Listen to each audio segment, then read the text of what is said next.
And I think there's always that worry, if I leave it long enough, someone will tell me where I'm going, as opposed to, if I do this now, I can go and visit the retirement residences. I can go look at the senior apartments.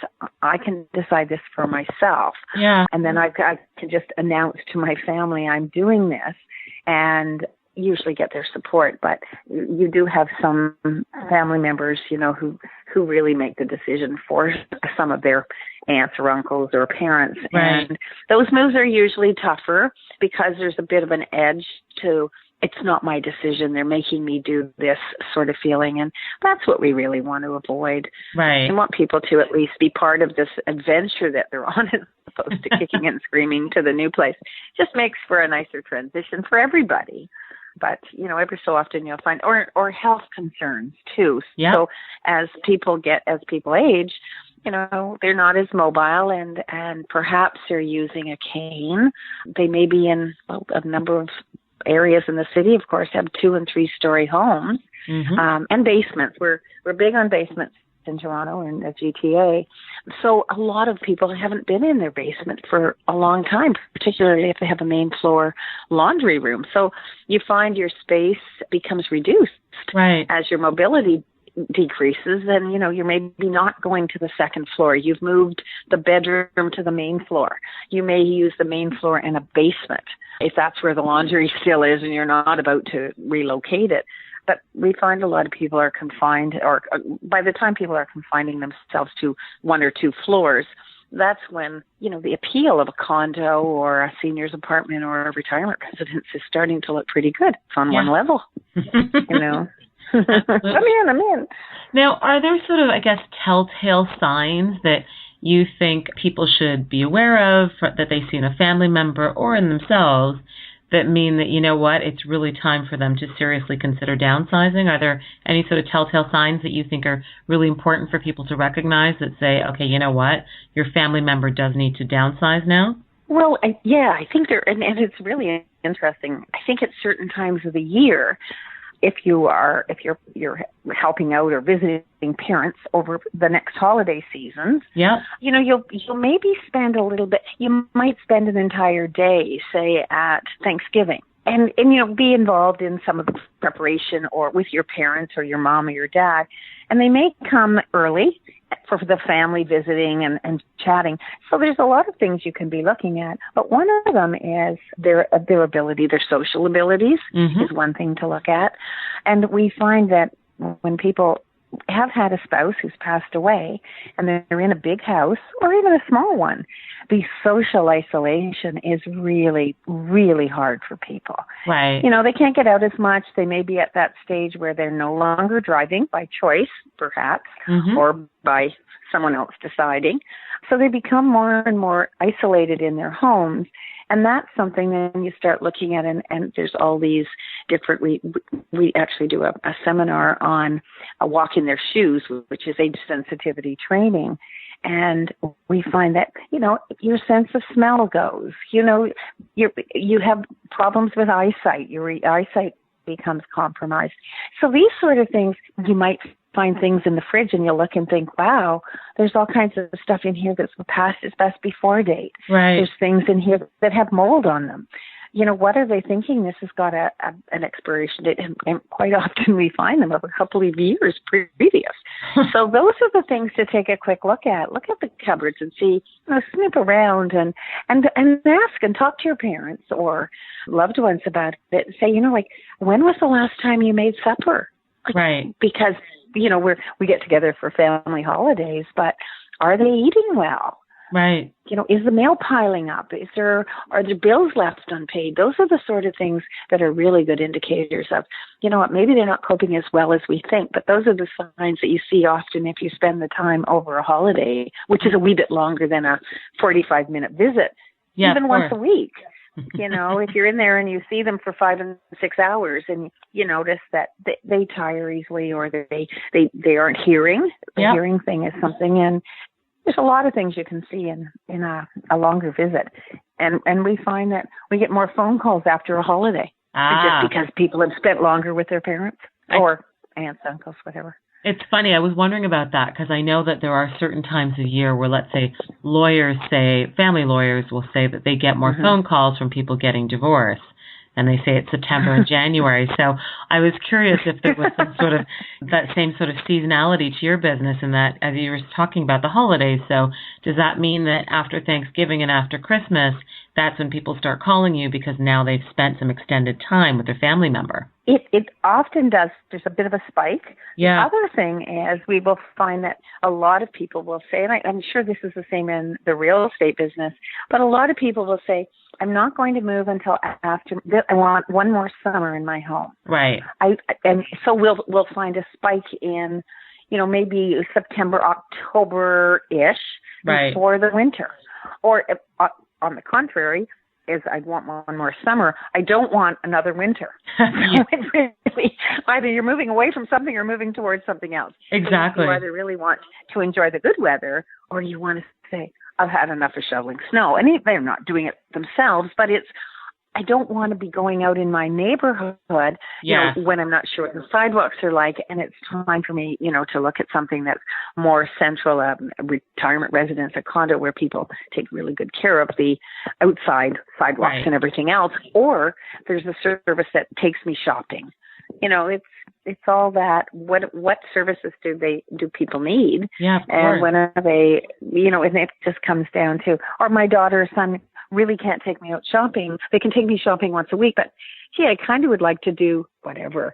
So it comes back to the social part, and doing things with people who are your age. You know. So although a lot of people go to retirement residences and they will say, well, I'm not old enough for that. And yet we have some young seniors who are in there and they say it's the best decision I ever made. Right. So, it just depends on your mindset. And I guess people have sort of a preconceived notion about what they think going to the retirement residence is going to be like. And so they're not willing to do it. But once they're there, they're probably thankful that they're there. Well, yeah, I think because in the old days, no one wanted to be put in the home, the home, in quotes. So some of them have a very different concept of what retirement living looks like now. I mean, it's much more like being on a cruise ship than it is the home. But until you opened your mind to the possibilities of going to explore it, you're not going to know that.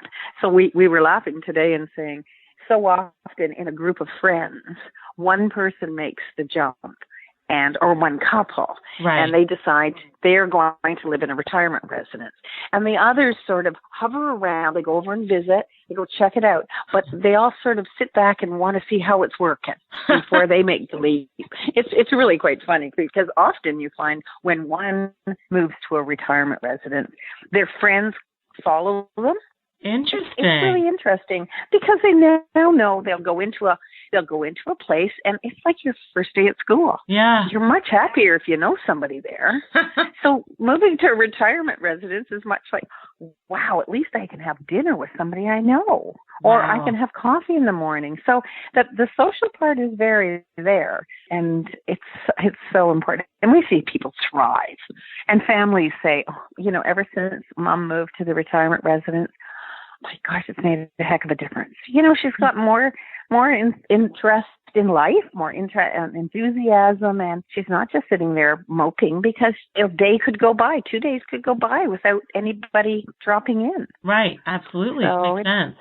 So it's really, we love what we do because somebody was saying the other day that they're working and they had come from a sales background, but they said we do sales, and she says I was in high pressure sales, selling people things they didn't need. Right. And she says now I'm working in a retirement residence, and she says I feel so much better going home because I'm helping people solve problems. Right. And giving them a solution to something that will work for them. So she says it's totally different. I'm not selling them things they don't need. Yeah. And we feel the same way. If we can help with the transition and take some of the weight off the family, and we say to family members, far better you come and take your mom out for dinner than stand up there saying, do you want to take this dress or this dress? You don't need to do that part because that's the stressful part, really. And often we find our clients will, if there's an adult child involved, they'll often look at them as if to say, well, what do you think? Should I take it or not? Right. Whereas if the adult child isn't around, they're quite much quicker to make decisions. Yeah. Which is why when we say to people, we provide an estimate after we do our in-home consultation, we give them a written estimate of what we think it's going to cost to do what it is that they need. And quite often we get a phone call saying, well, that was really nice, but my son's coming in or my daughter's coming in from Vancouver or Nova Scotia. Would that affect the price? And we laugh and we say, well, it could increase it, which is not at all what they'd expect you to say. But in fact, because that's just one more person they have to vet things through to make a decision. So they want to make sure they're making the right decision as you see it often. Right. So it just takes longer. And we explain that and they laugh, but and it does, or the adult child will come in and just muddy the whole thing up. And you think, it's so much easier because we knew what we were doing. Right. But, again, respecting everybody's involvement in the process, because this is a family that has to work together after we leave. Right. So, we're very aware of everybody getting involved, but we're also quite party to seeing, families that there is one dominant person and the others maybe go along, or there's infighting and, the mom is in the middle. And, so we just help to support her in the decisions that she's making and kind of try to smooth it over with the family. It's like a realtor. You're part psychiatrist, psychologist, whatever you call it. There's a lot going on other than just selling the house. And in our case, moving someone somewhere. So perfect. Now, can you tell me, Karen, what parts of the city do you guys tend to help people in? Well, Gail and I started the company back I started my business in 2001. Gail started in 2002. We joined as partners in 2008. And now we have, Downsizing Diva is actually a franchise company. Yeah. And we have 16 franchises across the country. Oh, wow. So we provide, most of them, I have to say, 14 of which are in Ontario.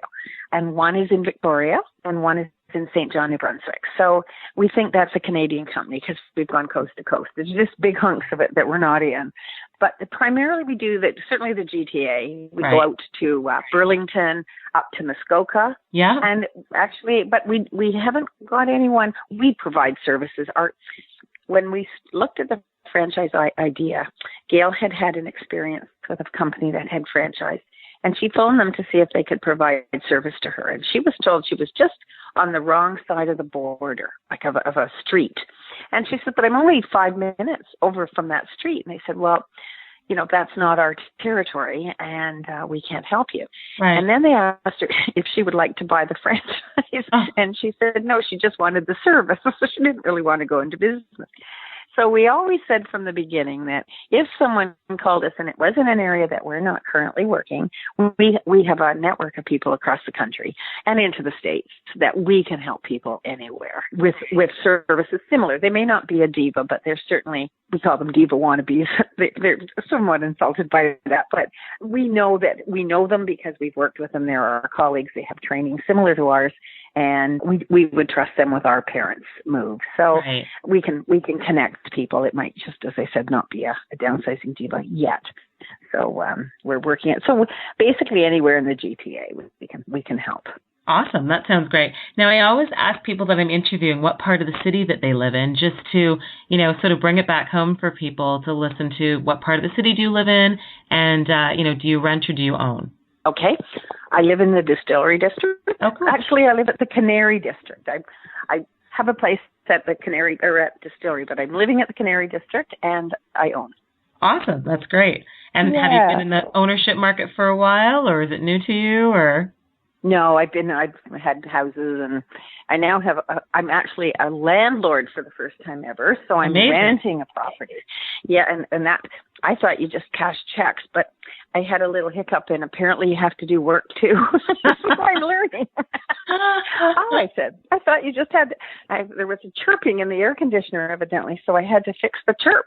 Oh. And my tenant's fabulous, but so it was really quite fun, but there was something I didn't know I had to do. Well, I did know, but I didn't know how much I would do, but it was a little thing and it's fixed. So that's great. But it's an adventure, this being a landlord, I'll tell you.